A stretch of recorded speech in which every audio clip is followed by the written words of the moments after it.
Assalamualaikum warahmatullahi wabarakatuh. Perkenalkan, nama saya Rahayu Ramadhani, NPM 1915-1053, Prodi Akuntansi Universitas Pembangunan Pancabudi Medan.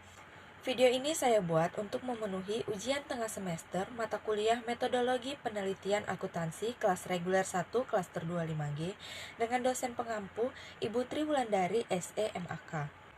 Di sini saya akan membahas 3 bab. Bab 1, mengenai teori dan penelitian. Bab 2, etika dalam penelitian. Bab 3, berbagai pendekatan dalam penelitian ilmiah.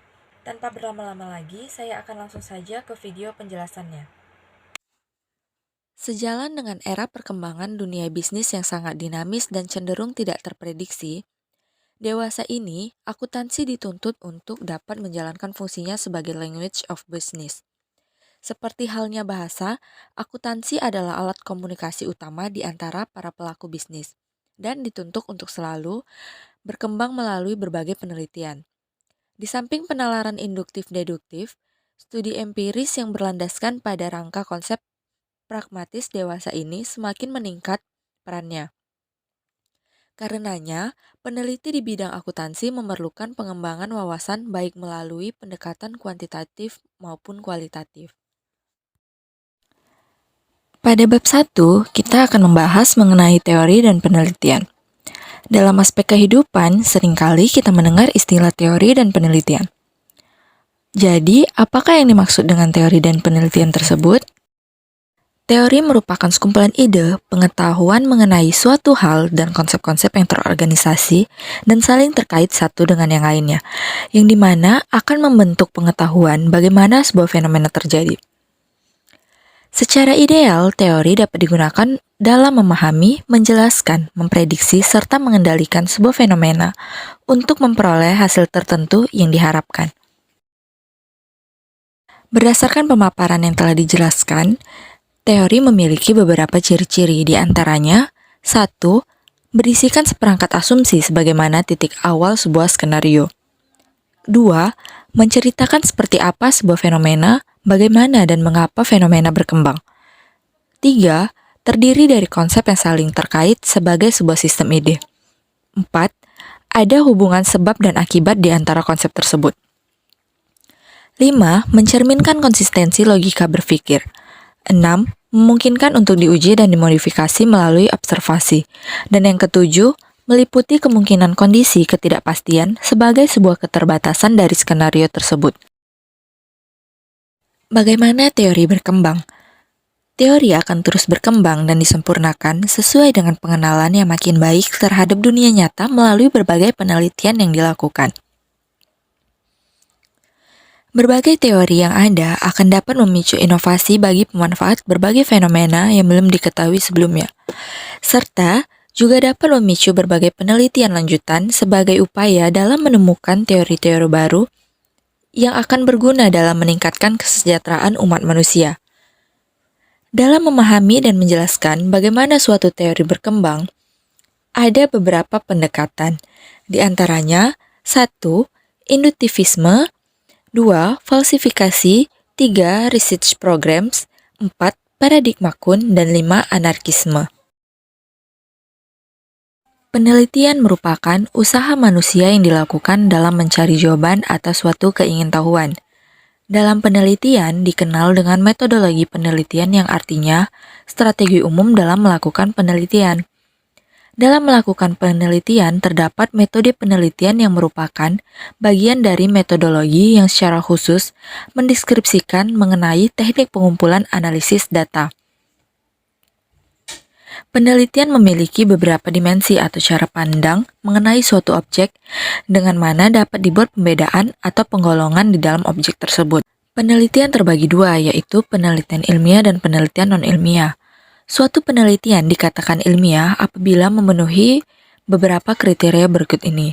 Yang pertama, purposif, kedua, sistematik, ketiga, logik, 4, rigor, dan 5, replicable. Tujuan penelitian. Penelitian dapat dibedakan menjadi exploratory, deskriptif, explanatory, dan experimental research, yang artinya bertujuan untuk mendapatkan gambaran awal mengenai suatu fenomena yang belum pernah atau sangat sedikit diteliti sebelumnya. Manfaat penelitian. Penelitian dasar. Yang pertama, titik berat penelitian lebih untuk memuaskan keingintahuan akademik dari peneliti itu sendiri. Yang kedua, kualitas penelitian dinilai dengan menggunakan standar akademik oleh masyarakat akademik. Yang ketiga, manfaat utama untuk memberikan kontribusi teoritis. Yang keempat, ukuran keberhasilan pada saat laporan penelitian dipublikasikan pada jurnal akademik. Manfaat pada penelitian terapan. Yang pertama, penelitian adalah bagian dari sebuah pekerjaan yang sering didanai dan tujuannya ditentukan oleh pemberi kerja.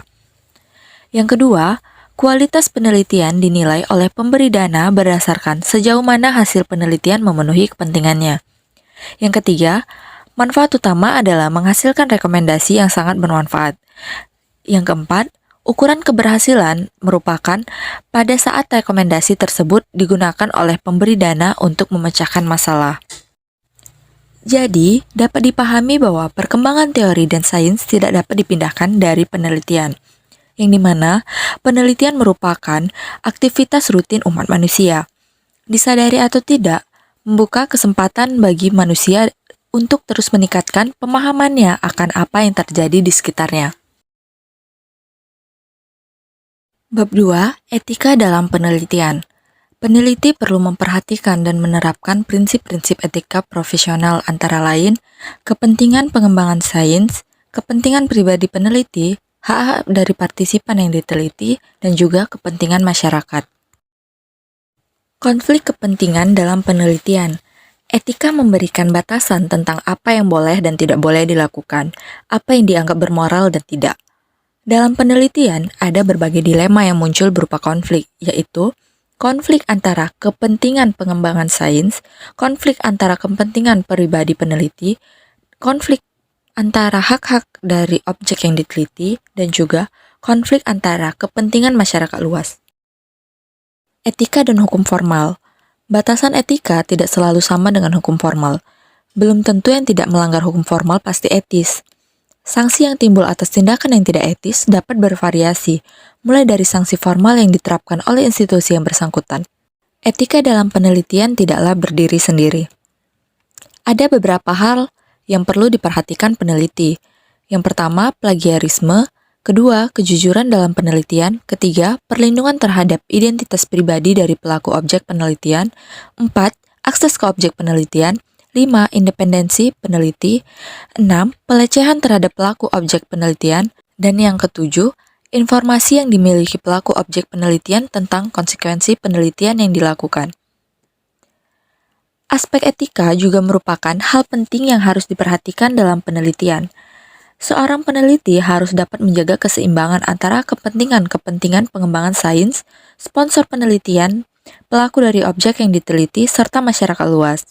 Kegagalan dalam menjaga keseimbangan tersebut, atau dalam memaksimalkan manfaat dari sebuah penelitian, dalam sebuah trade-off antar kepentingan yang berbeda-beda akan merugikan penelitian itu sendiri, baik dalam jangka pendek maupun dalam jangka panjang.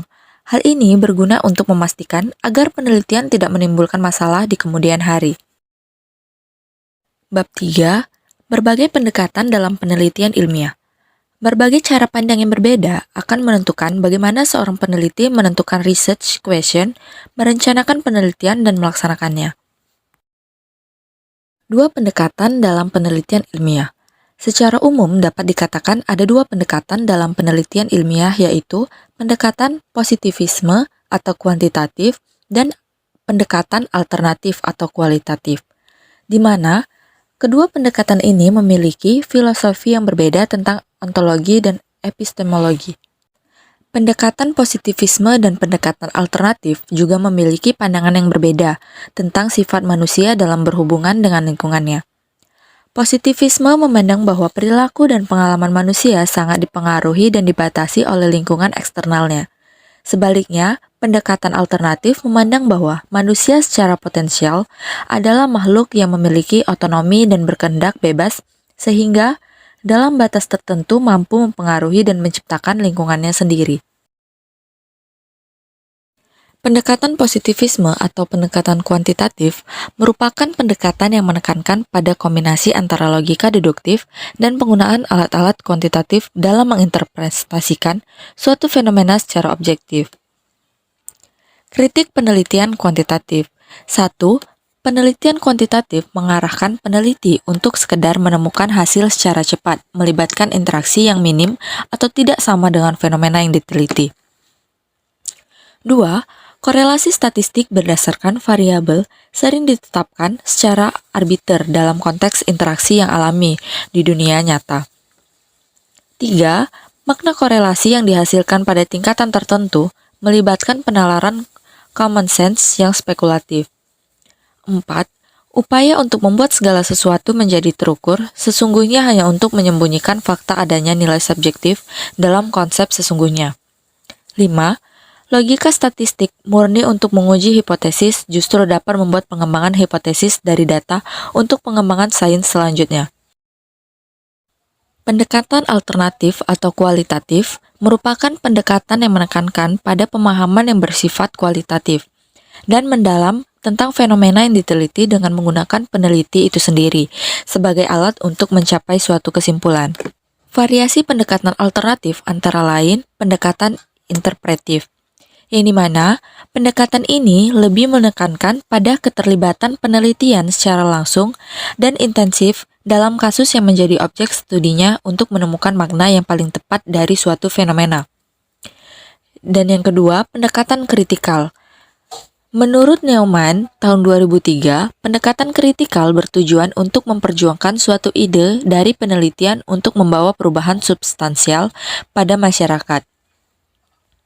Karena dalam pendekatan ini, pemahaman yang mendalam tentang suatu fenomena berdasarkan fakta lapangan perlu dilengkapi dengan analisis dan pendapat yang berdasarkan keyakinan pribadi peneliti, asalkan didukung oleh argumentasi yang memadai. Perbedaannya dengan pendekatan interpretif adalah, dalam pendekatan kritikal, boleh saja untuk melengkapi data lapangan dengan nilai-nilai dan keyakinan pribadi penelitian dalam menyimpulkan sesuatu, dengan tujuan untuk mengubah keyakinan dan cara pandang pembacanya.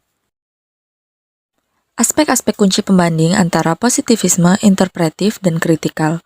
Ada beberapa aspek kunci yang dapat digunakan untuk membedakan secara ringkas ketiga pendekatan di atas, seperti alasan melakukan penelitian, asumsi tentang sifat realitas sosial, asumsi tentang sifat manusia, sifat dari teori yang dihasilkan, penjelasan yang dianggap baik, bukti yang dianggap baik, jenis penalaran utama dalam melakukan penelitian, nilai-nilai pribadi para pelaku dalam sains dan penelitian, dan juga metode penelitian yang dilakukan.